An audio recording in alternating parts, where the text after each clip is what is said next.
Hello. Welcome to my first YouTube video. I don't even know if this will ever see the face of the internet, but got my iced coffee. I'm recording with my mic on my laptop, like recording the audio separately, and I hope it works. Here I am finally doing what I've wanted to do for so long. If I actually follow through with this, hopefully. But my inspiration is Madeline Argy. I love her podcast that she does in the car, and she did one specifically. The one she did on anxiety is what was kind of the what is the word?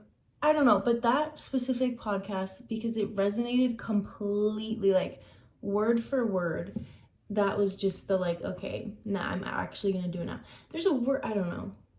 I have little notes in this random little notebook my grandma gave me. I love journaling, and so I have a bunch of random silly little notebooks. All right, let's just jump right on in. I have always been a very anxious, as a child, I was a very anxious, worried child. I had another teacher, my math teacher, Mrs. Craig. She was actually great. But she did tell me that I reminded her of Chicken Little because he was always really stressed and made other people stressed. So thanks, Mrs. Craig. That was really nice to hear. But yeah, anyway, a year and a half ago, I moved to Montreal, which is where I live now. I moved here for school, for uni. And yeah, so like I said, I've always been an anxious person, but gosh, let me tell you, I thought I knew what anxiety was back then. Like, coming here, it's crazy because I'm the happiest I've been in my life. I feel like I know myself the most, and I'm the most present in my life and most aware of my life that I've ever been, but I'm also the most anxious.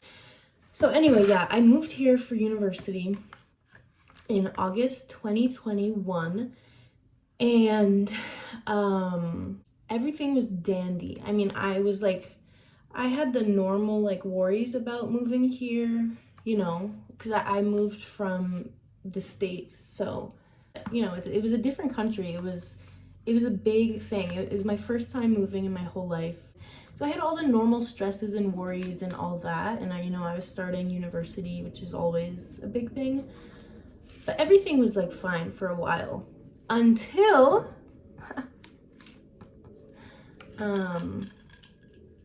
until the lovely month of November came along. And basically, I remember this certain week, I was just feeling, my anxiety was just very high, and okay, oh my god, there's so many thoughts in my head. Okay,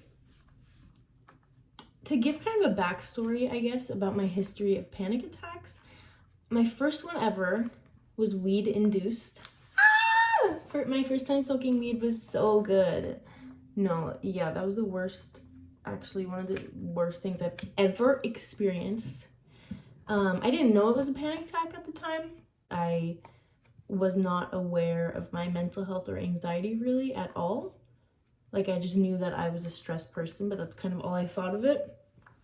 And then I remember I was in Mexico with my family, and I remember just feeling really strange all of a sudden, and just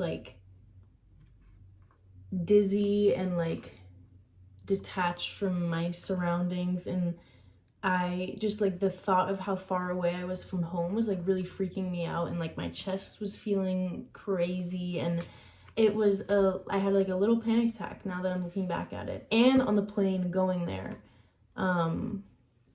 but I still didn't know what it was. I thought something strange was happening in my body, like something wrong. Going back to November, one morning, one amazing, beautiful morning, I'm walking to the bus stop, and I'm walking to the bus stop, like I just said.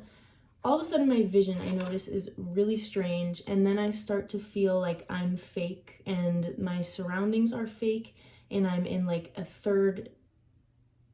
an alternate dimension, and then like my heart starts racing really fast. I think I'm about to have a heart attack. I'm like, this is it.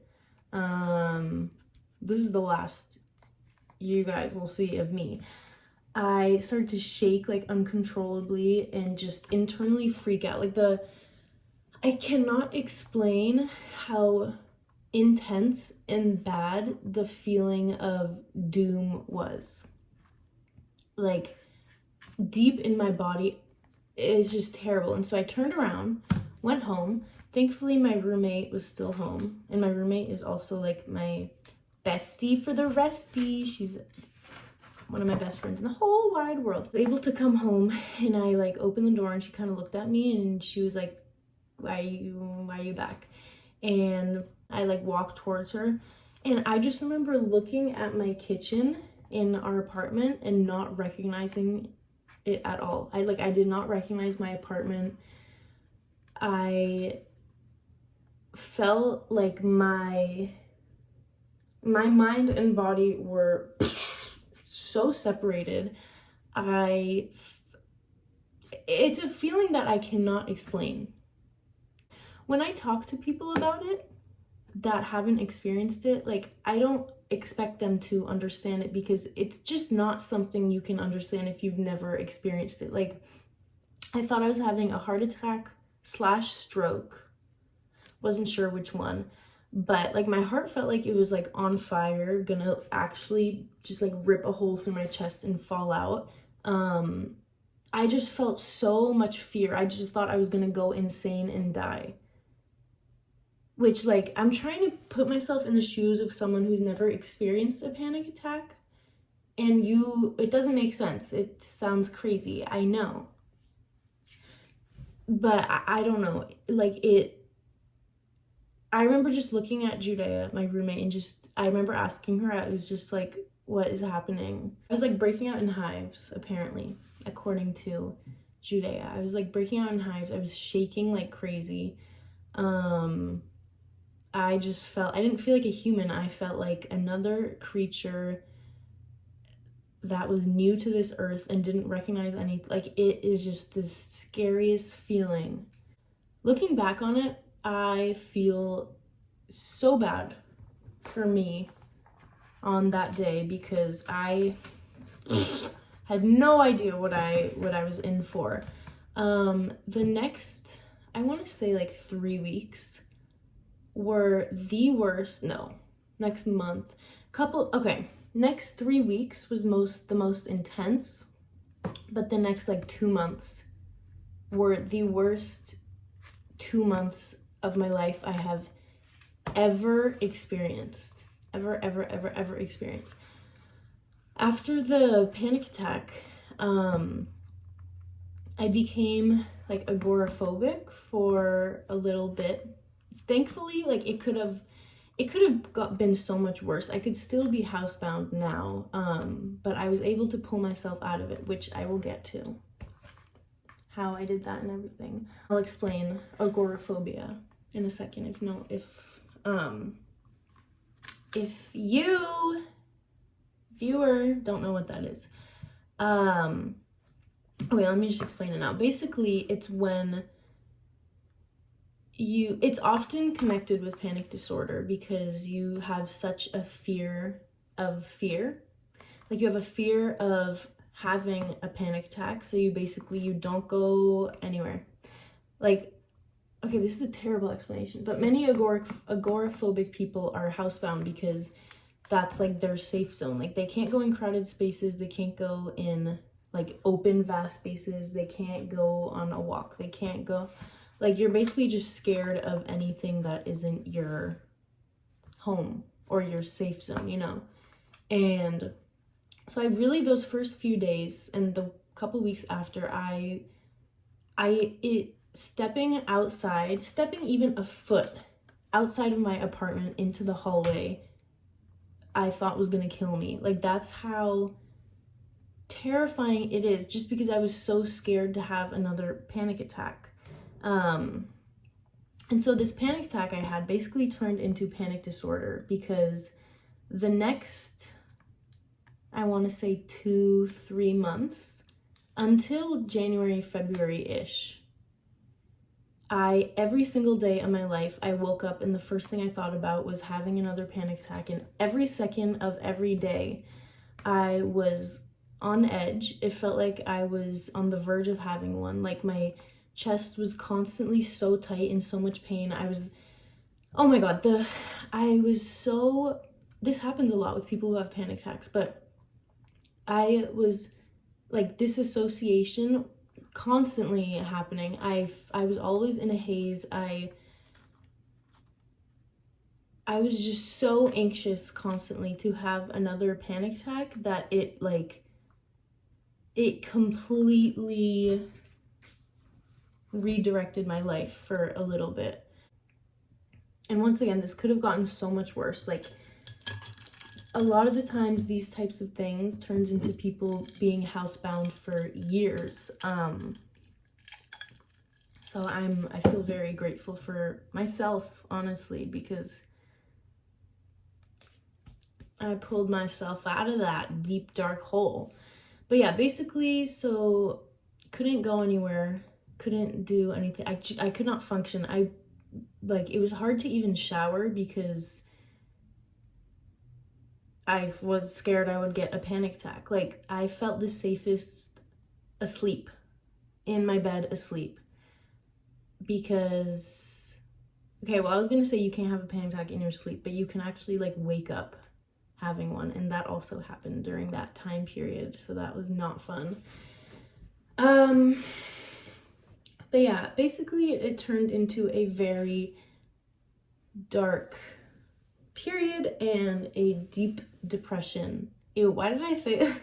It turned into a very dark period, and I'm talking like a beauty guru. Anyway, it turned into a depression, the worst depression I've ever felt, because I haven't had many intense experiences with depression, and I'm lucky that I haven't, but that turned into one. And I remember just looking at myself in the mirror, could not recognize myself at all. I was like, who is that? Like, the feeling of not recognizing yourself is so sad and scary, and I was just so depressed that I was like, because basically I was so anxious that I couldn't do anything anymore. I couldn't go and live my life. Like, my life was centered around my room, basically, in my apartment, because I couldn't leave. And so that turned into depression, because I was like, what's the point? Like, I was so convinced my life was going to be like that forever. Like, I was so convinced that my life was ruined, and I was like, there's no point.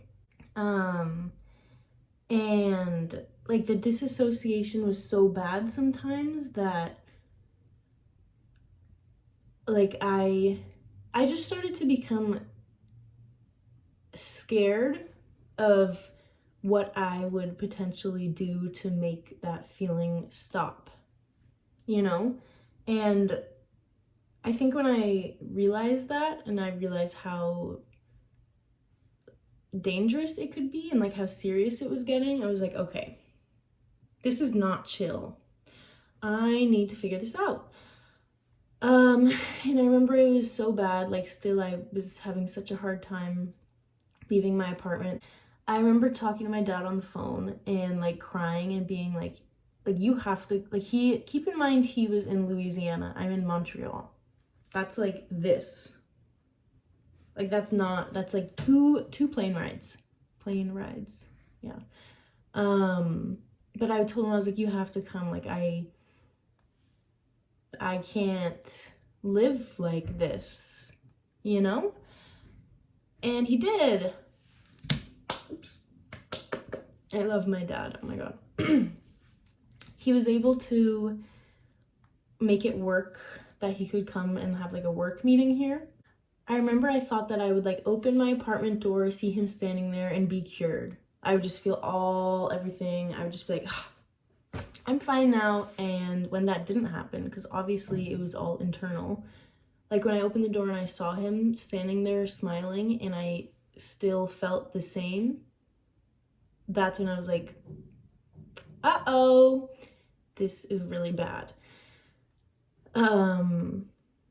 Like I still felt just so depressed and so anxious and just didn't want to, do life.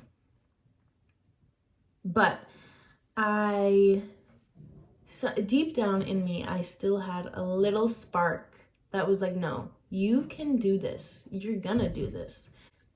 Yeah, basically he was here for a few days. I followed him around everywhere. I stayed with him in his tiny hotel room, even though I have my own room here, but I could not be away from him, which now that I'm thinking about it, having him come here made it a little worse at first because my anxiety now turned into like me being latched onto him.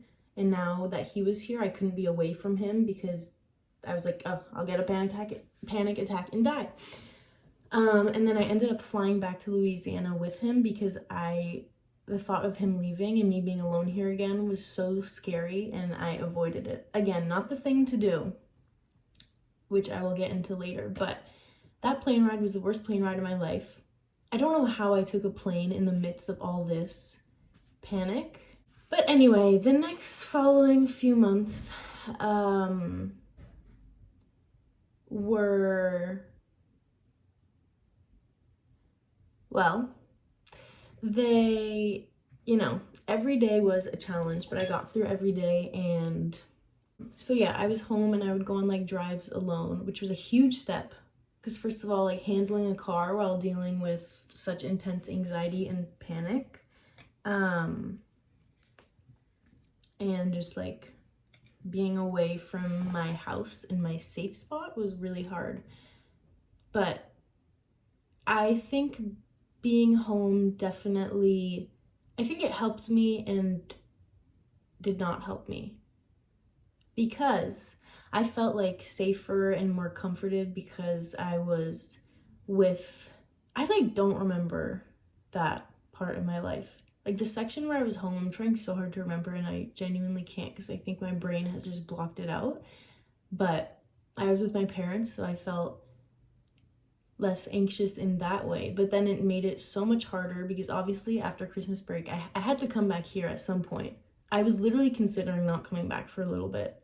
And I was like, I can't do that. So obviously I had to come back here eventually. And so being home and being with my parents made that so much harder. Okay, that was basically my story. And now I want to explain how I got out of it. Because the point of me doing this is I just hope that I'm able to reach even just one person, because when I was in the midst of all of this, I was so convinced that no one else in the world was going through this because it was my first time feeling all these terrifying feelings. I was like, this isn't normal. And the only thing I wanted to hear was that someone else had a similar experience and were able to get out of it. But instead I would like Google things and people were like, oh, like, yeah, I had a panic attack and I haven't left my house in like 3 years. Never do that. Don't go on Google when you're dealing with these things. Okay, yeah, so I had so much fear in me about coming back here because obviously I would have to fly back here alone and just live my life again. My life was on pause for a while because of this, and it couldn't be like that forever, and I knew that.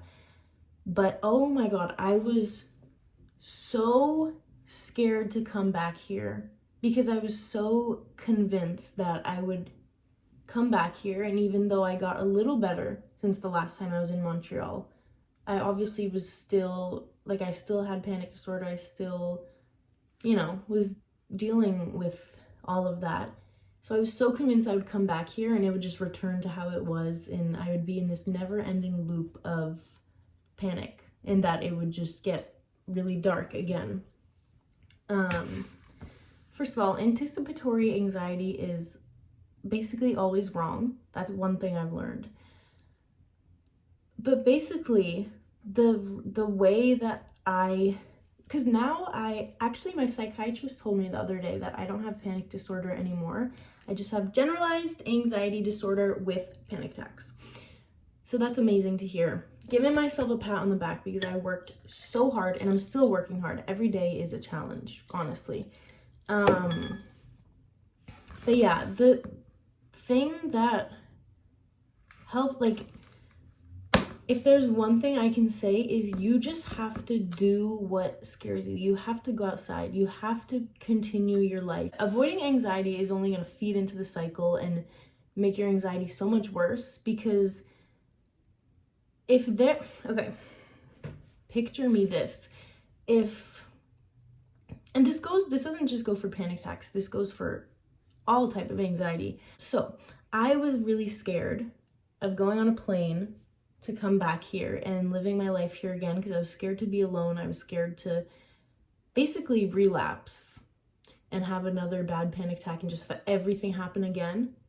But then when I came here, I flew on a plane by myself. I got here, I started winter semester.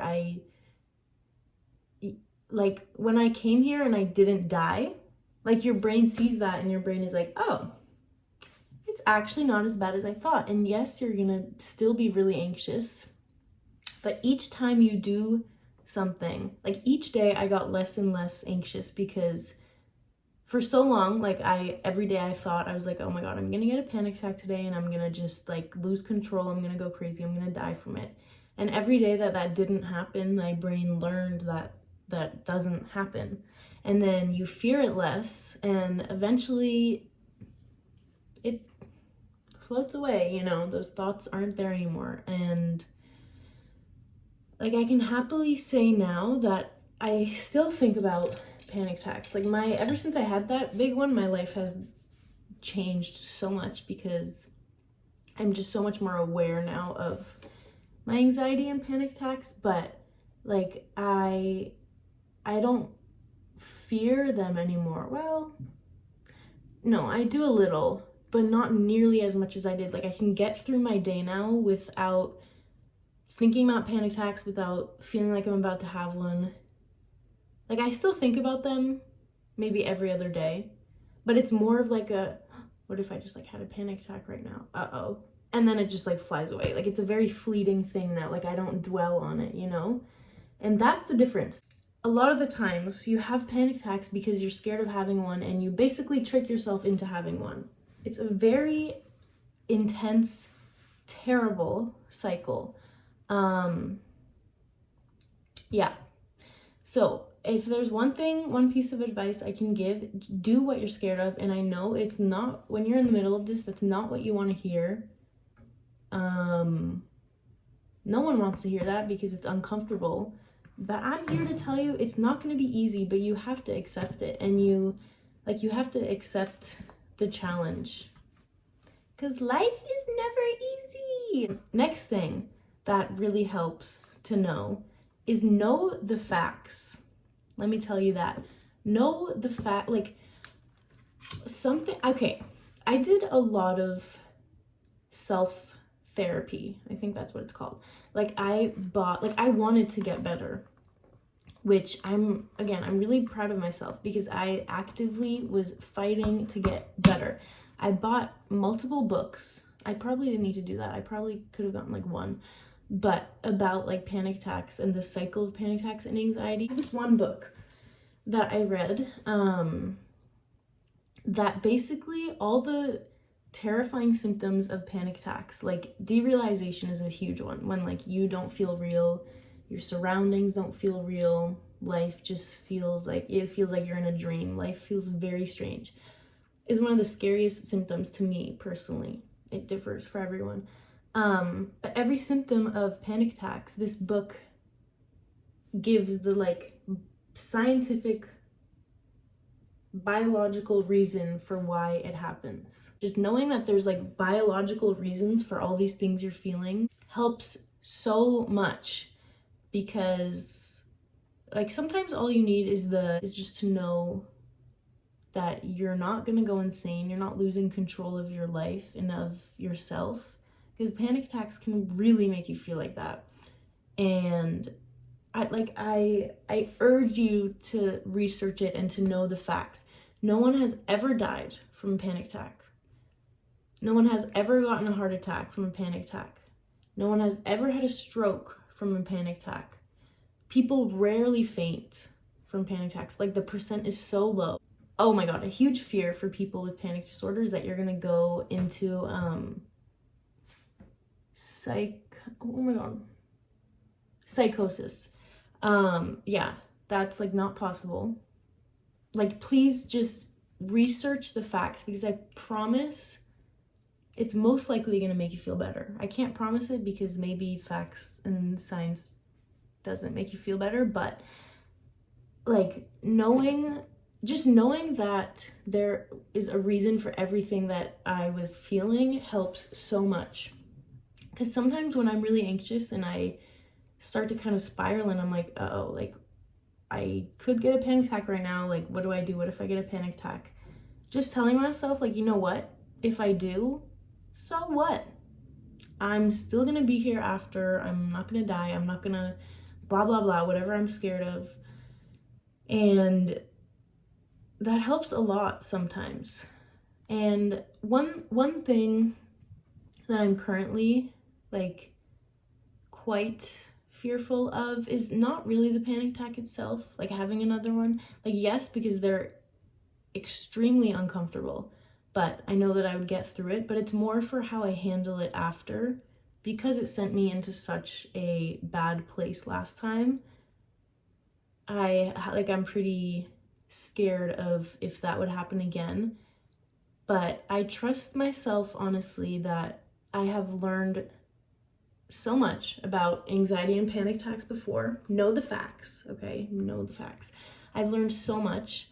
I've learned what like coping skills and like grounding skills work for me, like in the middle of a panic attack. I'm just so much more mentally strong now that I don't even think it could get that bad after. Hopefully not. But yeah, know the facts. I've said that so many times, but it's so important. It seriously is, because your brain will convince you of so many things that just are not true. Yeah, wait, I already said that. My notes. Trust yourself. I wrote that because you have to. And I don't fully trust myself. It's hard to do that, but I feel like I've gained a lot of trust since the beginning of this anxiety journey, I guess I could say, because I've learned so much about myself, about what works for me, and I trust myself a lot that if something like that were to happen again, that I would be there to, get myself out of it. Also, therapy and medication are always very helpful options. Medication I started because of that period, and I'm still on it, and it's definitely helped. I've noticed it's helped a lot with physical anxiety symptoms, like, because I was struggling with that a lot. But honestly, like all the mental symptoms and like not fearing panic attacks, it comes from therapy, self-therapy, knowing the facts, reading the books. Yeah, I was in like a CBT, cognitive behavioral therapy group for a little. Honestly, like didn't help that much. No, it did, but I don't know. It was like a group therapy, which I didn't really enjoy. Know your tools, know what works for you, and just make sure you don't isolate yourself. That's like the worst thing you can do for yourself. Like, I wouldn't have been able to get through that period of my life, and I don't think I'd be able to get through my life now if I didn't have, like, my family, my roommate, Judea, my girlfriend. Also, okay, I have no idea if this is gonna help, but sometimes this, like, calms my anxiety. When I'm feeling very anxious, I'll just think about how insignificant I am. Sometimes this makes me more anxious because I start thinking very existentially, and I'm like, what is life? What are humans? Nothing makes sense. What am I doing on this strange planet? But sometimes just thinking about how insignificant I am just calms my anxiety a lot. I don't, like, just thinking about, like, everyone dies one day and life keeps moving on. Like, there's no point in letting anxiety, something that my mind is creating, have such a strong hold over me.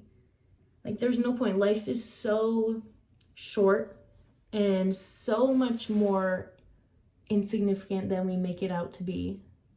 Well, it can go both ways. Life is very important, obviously, but nothing matters, but everything matters. But I don't know. Okay, I'm gonna stop because I don't know if this makes sense. I think that's all. This video is like almost an hour long. I don't know if that was any help, but I really hope it was. I don't even know if this is gonna make it out onto the internet, but it felt good to talk about this. It was very nice. Anyway, if this does make it out onto the internet, why do I keep saying it like that? Internet. If I do post this to YouTube, who knows, maybe there will be more. Because I really enjoyed this. I love talking. I love talking when I'm alone, like this, or with, like, people close to me that I can just, like, blabber on, you know? Otherwise, honestly, I'm not a huge talker. Maybe, I don't know. Okay, anyway, that's it for today. Now I have to go check things off my to-do list.